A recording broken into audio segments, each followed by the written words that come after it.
Ok. Olá, pessoal.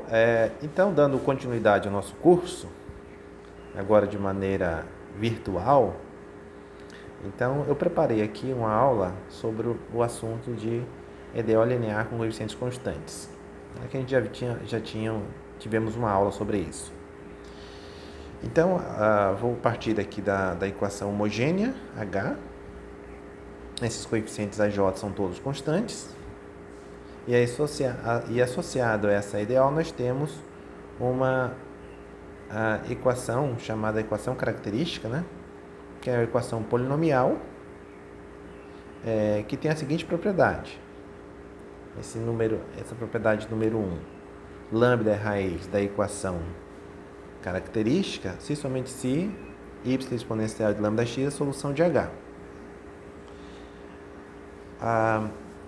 A equação C, ela tem exatamente n raízes, lambda 1, lambda 2, lambda n, e, portanto, temos n soluções.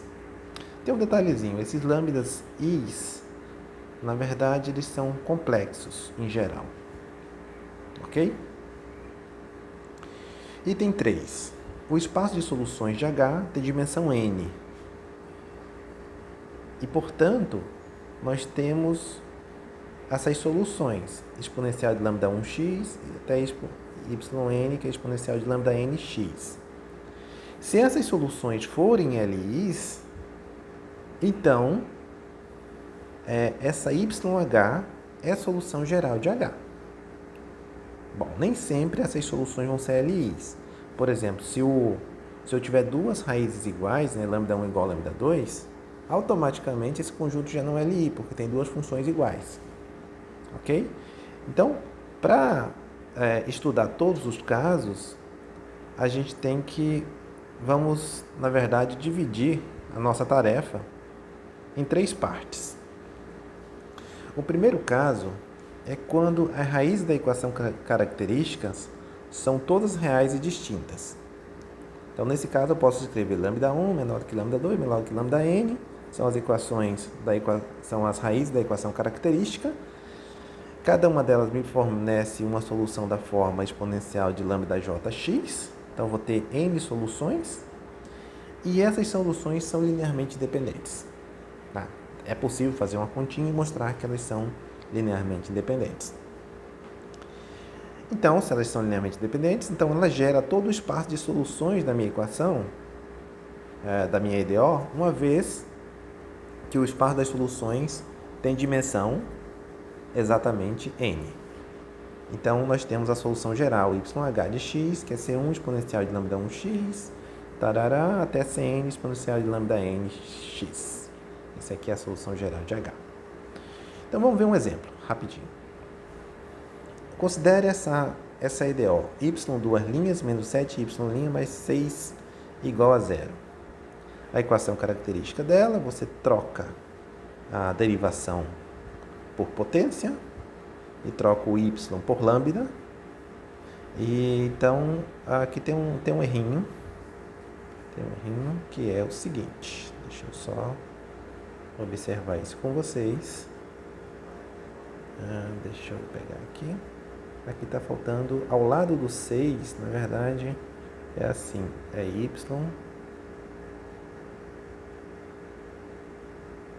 3 linhas menos 7y' mais 6y igual a 0. Ok? Então, faltou um y ao lado do 6, senão ela não seria do tipo H que a gente tinha definido anteriormente. Okay? Mas ok, então, não é essa a equação. E a equação característica tá ok. É isso mesmo. Tá. Então, aí o que a gente faz? A gente tem que resolver essa equação, a equação polinomial de ordem 3. E aí, bom, a gente não tem fórmula em geral. Mas nesse caso, por inspeção, você consegue observar que lambda igual a 1 é a solução. Ok? Coloca lambda igual a 1. e você vai ver que isso vai dar igual a zero. Então vai ser 1 é solução. Uma outra maneira de ver que o lambda igual a 1 é solução é observar que a soma dos coeficientes dá zero. Sempre que isso acontecer, 1 vai ser solução da sua equação. Bom, então a gente sabe que 1 é solução, mas a gente sabe também que são 3 soluções, 3 raízes dessa equação. Então como é que a gente faz para encontrar as outras? Bom, você tem que dividir esse polinômio, lambda ao cubo menos 7 lambda mais 6, por lambda menos 1, uma vez que 1 é raiz. Quando você fizer a divisão, vai dar uma divisão exata. Tem pelo menos duas maneiras de você fazer essa divisão. Uma, que é essa que está aqui do lado, é o método da chave. Tá? E é o método da chave. E a outra, que é essa daqui, é chamado de método de Briot-Ruffini. Deixa eu ver se eu consigo escrever Briot-Ruffini aqui. Briot,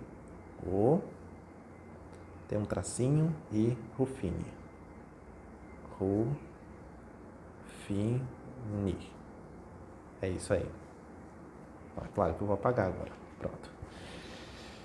Bom, então deixa eu explicar os dois métodos para vocês fazerem essa divisão. O método da chave, primeiramente. No método da chave, o que a gente tem que fazer? Você vai dividir o termo de maior grau do dividendo pelo termo de maior grau do divisor. O termo de maior grau do dividendo é lambda ao cubo. Quando você dividir por lambda, você vai obter esse lambda ao quadrado que aparece aqui. Ok? Agora, o que você vai fazer?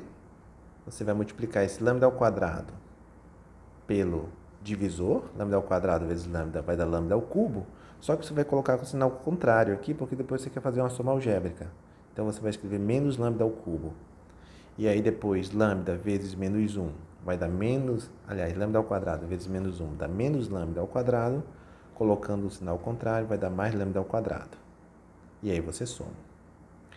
Bom, só um detalhe. Quando eu coloquei o dividendo, eu acrescentei o termo lambda ao quadrado, colocando um zero na frente, porque eu já previa que ia aparecer termos de lambda ao quadrado quando eu fosse fazer a divisão.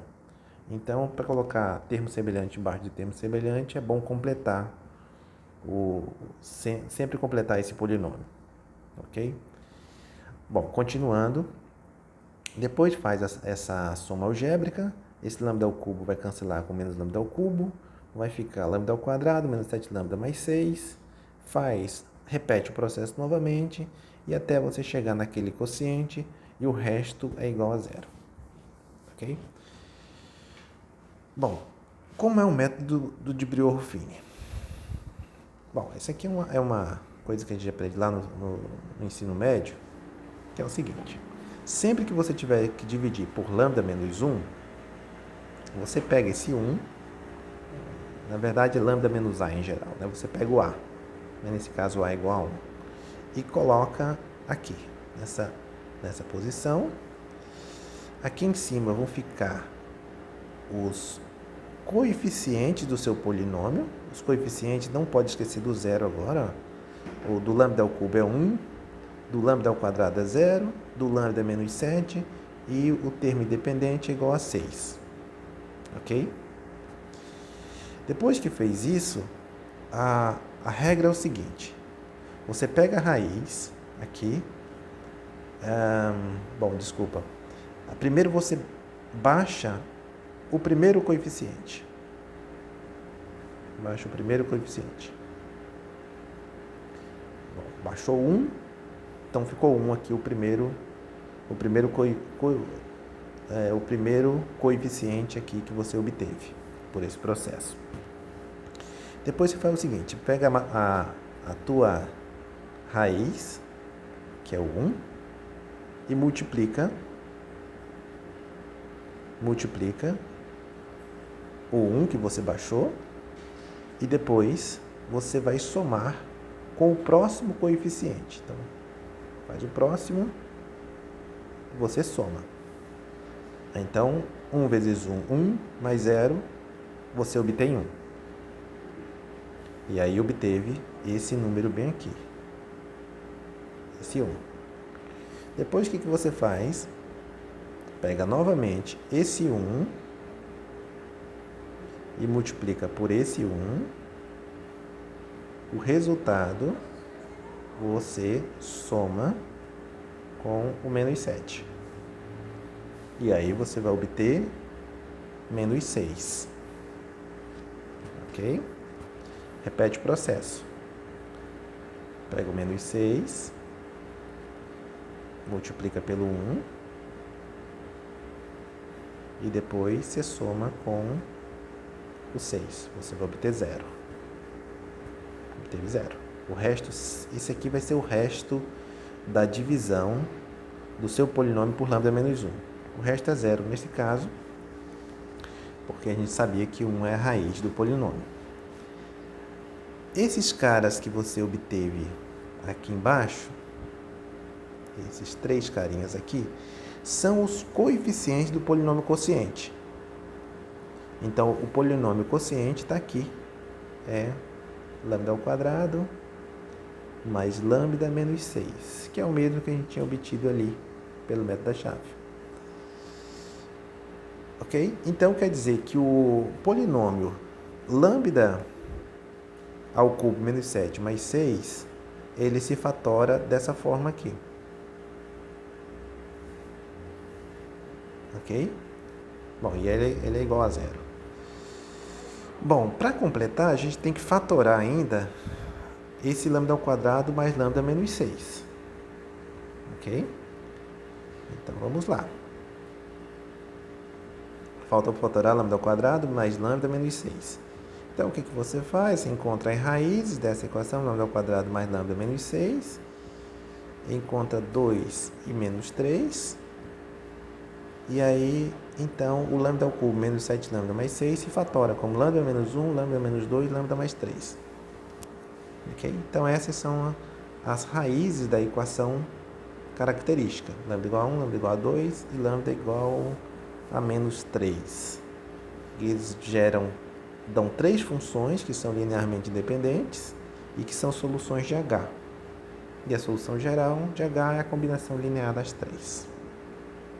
Ok. Bom, agora aproveitando o exemplo anterior, eu coloquei esse exemplo, que é um PVI, usando aquela SCDO que nós já resolvemos, já temos a solução geral dela, e agora eu coloco condições iniciais. Né? A equação de ordem 3, ele necessita de 3 condições iniciais. Na função, na primeira derivada e na segunda derivada. Então eu quero uma função que resolva a EDO, mas que satisfaça essas condições iniciais. E aí o que a gente faz agora? Nós pegamos a solução geral dessa equação aqui. Né? Você pega a solução geral dessa equação, que nós já resolvemos no exercício anterior, que é essa YH que está aqui. E aí o que a gente faz?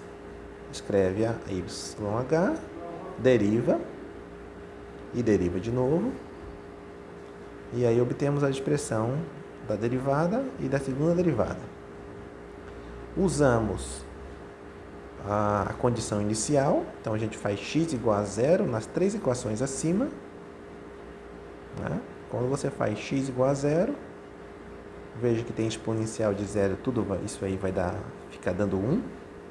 Então a primeira equação ali vai me dar C1 mais C2 mais C3 igual a 1. A outra vai dar C1 mais 2C2 menos 3C3 igual a 0. Lembra que estou usando a condição inicial, né, que y de 0 é igual a 1, y' de 0 aqui, ó, igual a 0, y duas linhas de 0 igual a 2. Essas condições que eu estou utilizando aqui. Bom, e aí eu tenho um sisteminha para ser resolvido. Esse sisteminha você pode resolver por escalonamento, por exemplo, e você vai encontrar essa solução, C1 igual a 2, C2 igual a menos 1 e C3 igual a 0. Então, a solução do PVI é y de x igual a essa YH, só que no lugar do C1, ele é C1 é igual a 2, né? O C2 é igual a menos 1, e aí você então vai encontrar essa solução, 2 exponencial de x menos exponencial de 2x.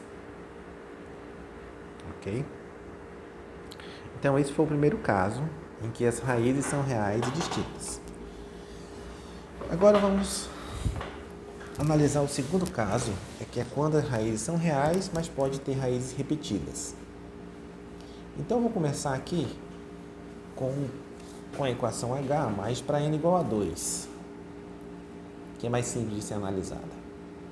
Então, você tem aqui a equação H, você tem a equação característica associada, e vamos supor que nós só temos uma raiz, lambda 1, para a equação característica.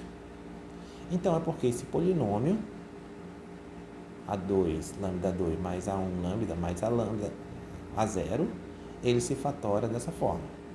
O coeficiente líder, né? A2 igual vezes lambda menos lambda 1 ao quadrado. Ok? O lambda 1 é uma raiz dupla nesse caso. Aí, se você derivar na variável lambda em ambos os membros, você vai obter no primeiro membro 2a2 lambda mais a1 é igual a 2a2 lambda menos lambda 1. Ou seja, lambda 1 também é raiz desse polinômio, 2a2 lambda mais a1. Porque se você bota lambda 1 aqui, continua zerando. Então, se zera do lado esquerdo, do lado direito, é porque também zera do lado esquerdo. Ok? Vamos guardar essa informação. Então, temos apenas uma solução de H daquela forma que a gente tinha proposto inicialmente, que é a exponencial de lambda 1x. Né? Porque o lambda 2 é igual ao lambda 1 nesse caso, então só me dá uma solução. Mas precisamos de outra, que seja LI com a exponencial de lambda 1x para dar a solução geral. Como é que a gente faz? Então, vamos tentar uma solução da seguinte forma, que pega a solução que você já tem, que é a exponencial de lambda 1x, e multiplica por uma função z de x. Agora, esse z de x não pode ser constante, senão dá um múltiplo da minha solução e, portanto, não seria linearmente dependente. Então, tem que depender do x mesmo, essa z de x. E aí você deriva uma vez, deriva duas vezes e substitui esse y na equação H. Quando você substitui na equação H, você vai obter, agrupando os termos que estão ao lado de z de x, de z' de x e de z duas linhas de x, e deixando o exponencial de lambda 1 de x em evidência, você obtém isso aqui. Mas aí, observe que tem uns zeros que eu destaquei aqui, né? Esse cara é zero, porque o lambda 1 é raiz do polinômio característico. Esse daqui é zero porque é raiz dupla. Porque a raiz dupla a gente viu também que isso aqui também dá zero. Ok? Então, esse aqui é zero, esse aqui é zero. A gente vai ficar, só tem uma situação possível para que esse negócio dê igual a zero. É que o z duas linhas de x seja igual a zero. Ou seja, o z de x tem que ser uma função afim. Tem que ser do tipo ax mais b. Né? Lembra que eu falei que z de x eu não quero que seja constante? Então, eu não posso tomar esse a igual a zero. O a tem que ser diferente de zero. Como eu vou querer a função mais simples possível do primeiro grau, eu vou tomar a igual a 1 e b igual a zero. Então, a função z de x que eu vou considerar vai ser a função x. Então, esse y2 igual a x exponencial de lambda 1x também é a solução. Aí tem um fato que é fácil ser comprovado, que a y1 exponencial de lambda 1x e a y2 x exponencial de lambda 1x, elas são soluções LIs. Então, soluções, a gente já sabia, agora tem que comprovar que são LIs. Dá para fazer uma continha e mostrar que são LIs. E como eu tenho duas soluções agora da EDO de segunda ordem, né, que são LIs, então ela gera todas as soluções. Então, a solução geral dessa EDO é C1 vezes exponencial de lambda 1x mais C2 x exponencial de lambda 1x. Ok? E o caso geral? Como é que se faz o caso geral? No caso geral, você tem aquela equação H, você tem a equação característica, e vamos supor agora que todas as raízes da equação característica são reais, mas só que tem multiplicidade, né? Digamos que ela tem um certo lambda 1 com multiplicidade M1, um lambda 2 com multiplicidade M2 e um lambda K com multiplicidade MK. Como eu estou considerando as raízes com multiplicidade, então a gente vai ter que esse M1 mais M2 mais MK, ele vai ter que ser igual a N, que é exatamente o grau, né, dessa equação, desse polinômio característico aqui. Ok? Então, como é que eu faço para obter as soluções de H? Associada ao lambda 1, já que ela tem multiplicidade M1, eu vou ter a primeira solução vai ser exponencial de lambda 1x. Daí em diante, eu vou crescendo a potência do x, né? Então, vai aparecer x exponencial de lambda 1x, vai ser outra solução. A y3 aqui seria x ao quadrado exponencial de lambda 1x, até chegar no y m1, que vai ser x elevado a m1 menos 1 exponencial de lambda 1x.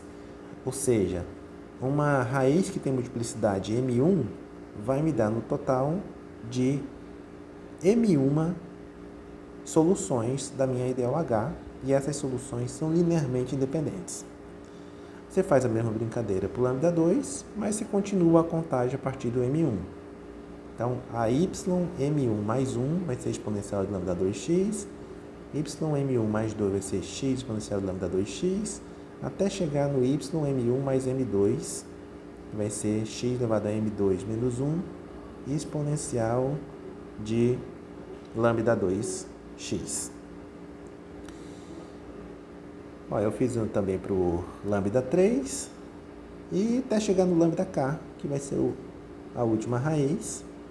E aí você faz do mesmo jeito, aí você vai chegar na última, que é o yn, que é o y de m1 mais m2 até mk, que é o x elevado a mk menos 1 exponencial de lambda kx. Então, você tem um conjunto com n soluções no final das contas, e essas soluções são linearmente independentes.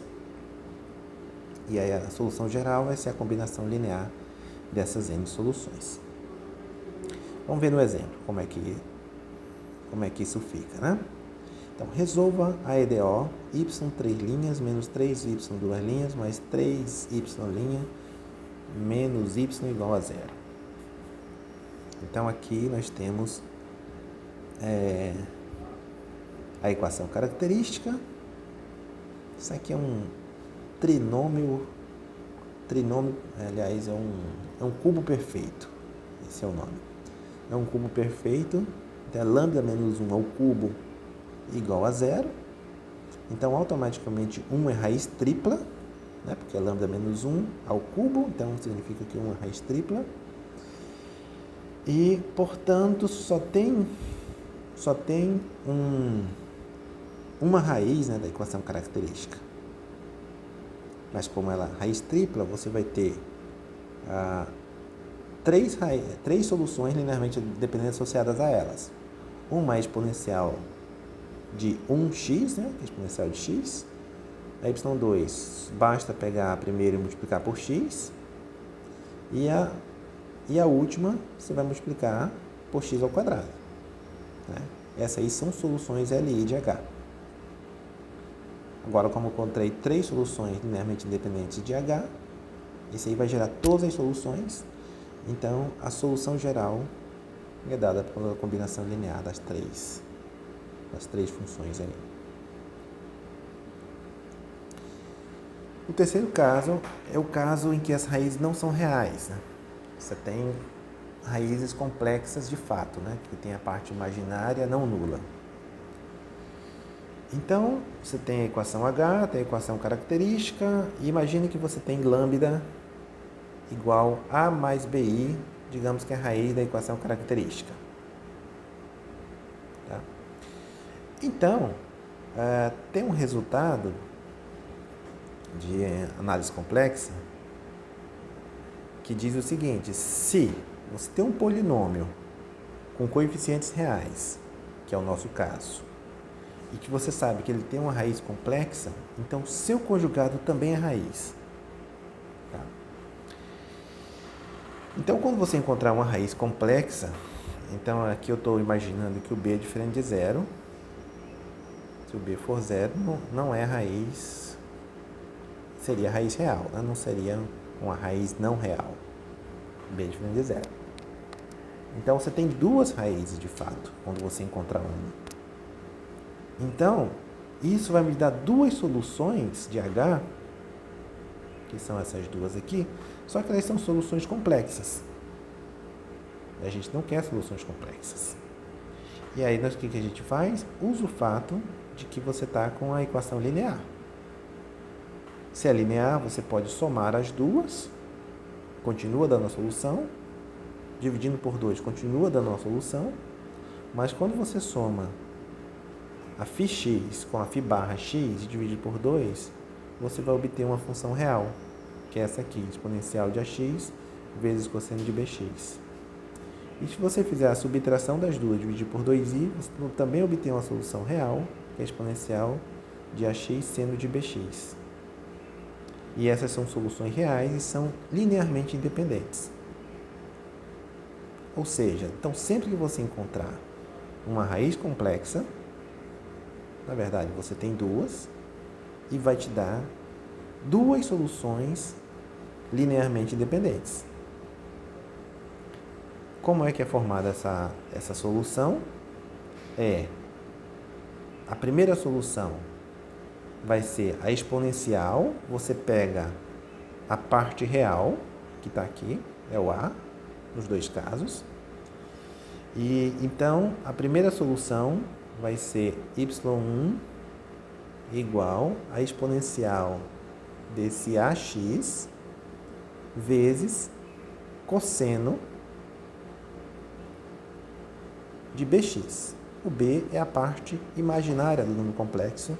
Você pode sempre pegar o positivo. Imagine que o b é positivo. Tá certo? E o y2 você troca cosseno por seno.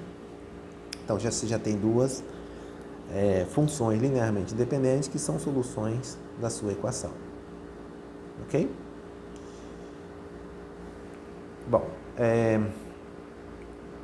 Bom, então acho que é isso que a gente tinha que falar sobre raízes não reais.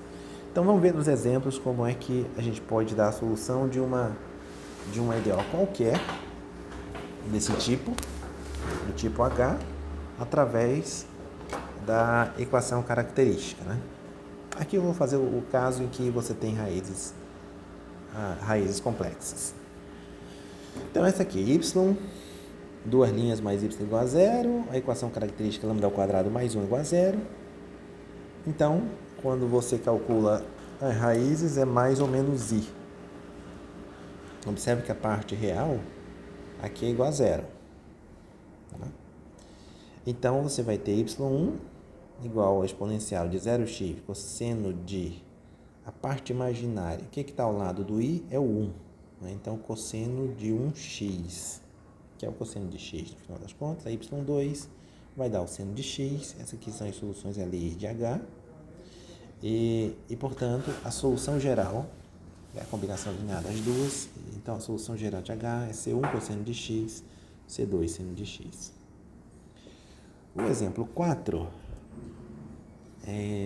essa EDOH aqui, ela tem como equação característica esse polinômio do quarto grau, que de fato é um quadrado perfeito.